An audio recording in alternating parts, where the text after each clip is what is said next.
Pokoknya asal-usulnya ada pencahayaan, maka orang yang sholat tiap hari pasti hidupnya lebih bercahaya dan mencahayai. Itu. Kalau dia tidak bercahaya dan mencahayai, berarti dia bukan sholat. Dia mencari keuntungan pribadi di depan Tuhan. Jadi al-amalu binniyah. Nomor 2, puasa itu lambangnya adalah air arak. Bukan araknya, tetapi proses peragiannya. Hatimu dari ketela yang keras menjadi tape yang lembut. Kalau orang sering berpuasa, orang sering menahan diri, tidak hanya puasa Ramadan, tapi menahan diri, ngerti apa yang harus dia katakan, ngerti apa yang harus dia katakan. Jangan sampai dia mengatakan yang seharusnya tidak dikatakan, dan jangan sampai dia tidak mengatakan yang seharusnya dikatakan. Jelas ya? Kalau dia sering menahan diri seperti itu, maka dia akan menjadi lembut seperti tape. Gitu. Anda harus tahu, Anda ini jenis manusia sholat, berarti Anda harus urusannya sama cahaya. Kalau Anda ini jenis karakternya puasa, berarti urusannya adalah peragian, pelembutan rohani. Kalau Anda urusannya zakat, berarti Anda air susu. Kita susu lagi. Susu itu tidak ada kambing yang menyusu susunya sendiri, dan tidak ada ibu yang menyusu susunya sendiri. Kalau tidak anaknya, pasti bapaknya. Kan gitu. Kalau haji lambangnya adalah madu. Jadi orang yang tadi Rashid mempertanyakan, orang pulang haji tapi tidak bertambah kebaikan sosialnya, kan gitu. Nah, orang yang sudah haji berarti dia sudah la syarqiyah wala gharbiyah, seperti dibilang Mbah Nevi tadi itu. Dia sudah madu, disebut makanan bisa, disebut minuman bisa. Dia sudah tidak barat timur, dia sudah universal. Wong nek wis kaji kuwi orang yang sudah tidak beda-bedakan. Misalnya Pak Kapolres ini, kita nggak perlu tahu beliau Protestan, apa Katolik, apa Hindu, apa Buddha, kita nggak perlu tahu. Aslinya ini fenomena Abu Thalib. Saya tanya sama Anda, Abu Thalib Muslim apa bukan? Beda pendapat kan? Ada yang bilang tidak, dia tidak pernah bersyahadat. Baru masa ini syahadat, lapor kowe mau piye? Karena dia diam-diam bersyahadat, diam-diam dia sholat. Sebenarnya ini satu ujian dan satu fenomena cermin bagi kita semua. Yang terbaik itu kelakuannya apa identitasnya? Kelakuannya.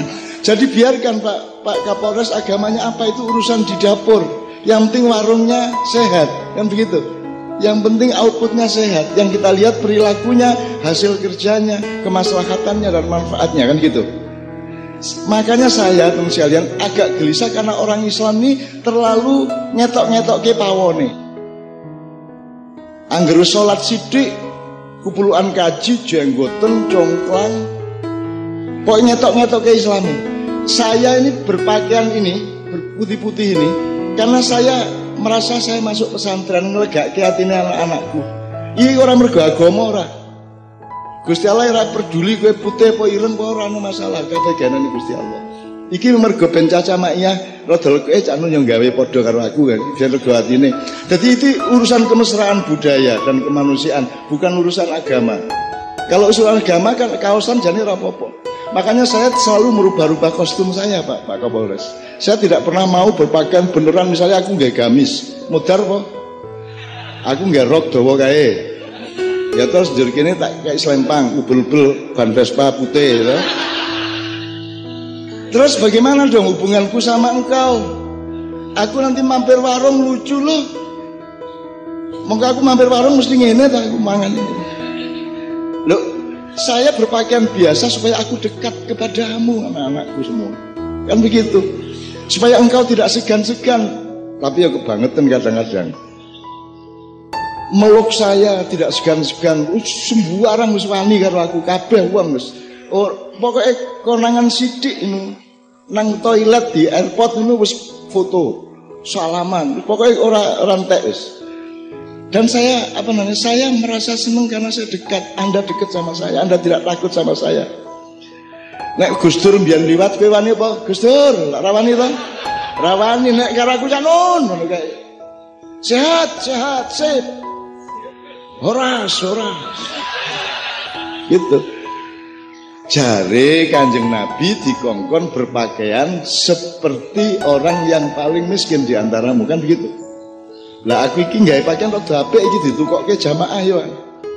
Tapi saya tidak pernah punya pakaian yang bagus terbaik seperti ini. Jadi saya tuh bingung nek undangan manten, undangan birokrasi ngono kae saya bingung pakaian saya karena aku duwene sing ngene gitu.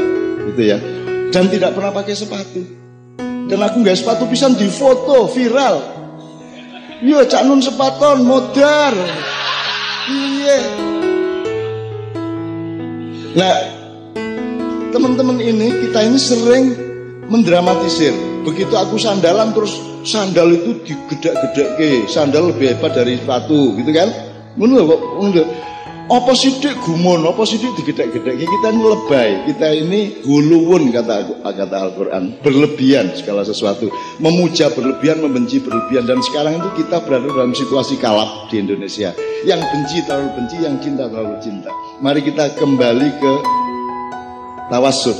Kita kembalikan ke tengah-tengah di antara kita. Cinta ya cinta, tapi pada objektivitasnya gitu ya. Jadi hiduplah di Katulistiwa. Jangan terlalu hidup di kutub utara maupun selatan, karena tidak bisa kamu berumah di kutub. Yang bisa adalah berumah di sekitar Katulistiwa. Kenapa orang sekarang pikirannya satu kutub selatan, satu kutub utara, akhirnya bertengkar satu sama lain. Dan saya tidak pernah mau ke utara maupun ke selatan. Semua saya terima. Anies saya terima, musuhnya Anies saya terima, Menteri Agama saya terima, Luhut saya terima, semua saya terima. Dan Anda tidak usah curiga sama saya, rumah samu aku bisa dikendalikan sopo-sopo. Saya tidak bisa dikontaminasi oleh siapapun sejak saya umur 4 tahun. Ora iso aku mengaruhi aku. Dicoba Gusti Allah. Wong tuaku tak tinggal, tak kunci lawange, tak obong. Mergo aku dinesoni, coba. Jadi wong tuaku ya gede-gede kecil wis ngerti lah, pokoknya bocah iki ben wae. Rasa dipenggak, rasa dipenging gitu kan.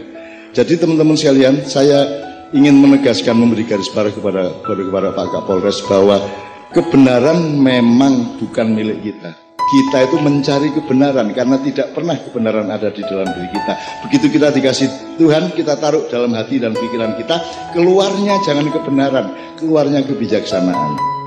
Kalau yang kita keluarkan kebijaksanaan, makanya ud'u ila sabili rabbika bil hikmah, bukan bil haq, bukan bil khair, bukan bil ma'ruf, tapi bil hikmah. Keluarnya harus bijaksana. Ono bocah belong, nek cara kene piye Mas? Belong tau sing njur mengkilap nek kono sungai iki lho. Terus diceluk mat belong ngono to. Ono bocah merongos. Terus gue bocah ngos nanti ngos. Apik ora kuwi? Jadi tidak semua yang kita ketahui sebagai kebenaran boleh kita omongkan. Saya sering kasih contoh sangat sederhana. Seorang anak umur 2 tahun mulai bisa ngomong, tanya sama ibunya, "Bu, saya dulu keluar dari perut ibu lewat mana?" Apakah ada seorang ibu yang menjawab dengan kudus dan jujur? Kan harus bohong. Dan itu kebohongan yang baik. Mosok ibu gini ya ora no, ya pasti kok gini. Ibu saya dulu bilang kok kelek kan gitu. Karena saya nanya terus, dari mana saya dulu keluarnya, kan kita misterius. Dari mana? Ibu bilang dari kelek. Terus aku bayangke bertahun-tahun kok iso ya lewat kelek gitu. Jadi kuncinya Pak Kapolres, yang kami lakukan adalah bijaksana, hikmah. Makanya kerakyatan yang dipimpin oleh hikmat kebijaksanaan, itu double kata-katanya, pitik dan ayam. Sebenarnya kebijaksanaan adalah hikmah, hikmah adalah kebijaksanaan, tapi apa-apa Indonesia itu keliru tidak masuk neraka karena niatnya baik kan gitu kan. Itu ya enggak apa-apa. Oke. Jadi alhamdulillahirabbil Pak Kapolres sudah memberikan tausiah yang sangat bagus. Assalamualaikumnya juga khusyuk ya toh. Dan itu hanya di Indonesia. Nanti kalau sampai ketemu teman-teman lain mungkin dianggap haram. Bukan orang Islam kok ngomong assalamualaikum. Terus kalau ada orang Kristen kok bilang assalamualaikum, kita tidak boleh jawab gitu toh. Lu bagaimana sih?